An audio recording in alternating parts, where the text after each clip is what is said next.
வாங்க இன்றைய வீடியோவில் பாரதிதாசனுடைய வாழ்க்கை வரலாறை பற்றியும் அவருடைய படைப்புகள் பற்றியும் தெரிந்து கொள்வோம்.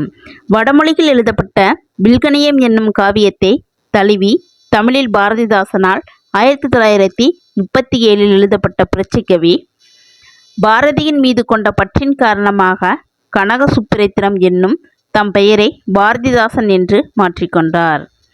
மொழி, இனம், குடியாட்சி உரிமைகள் ஆகியவை பற்றி தம் பாடல்களில் உறக்க வெளிப்படுத்தியமையால் புரட்சிக்கவி என்றும் பாவேந்தர் என்றும் அழைக்கப்பட்டார்.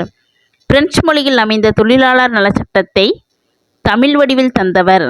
குடும்ப விளக்கு, பாண்டியன் பரிசு, இருண்ட வீடு, சேரத்தாண்டவம் ஆகிய காப்பியங்களையும் எண்ணற்ற பாடல்களையும் இயற்றியவர். குயில் என்னும் இலக்கிய இதழை நடத்தியுள்ளார்.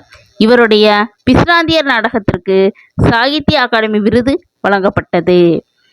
வாழ்வினில் செம்மையை செய்பவள் நீயே என்ற இவரின் தமிழ் வாழ்த்து பாடலை புதுவை அரசு தனது தமிழ்தாய் வாழ்த்தாக ஏற்றுக்கொண்டுள்ளது.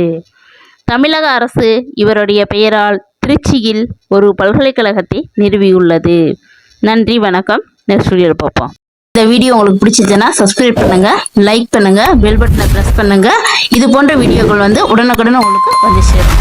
நன்றி, வணக்கம். தேங்க்யூ.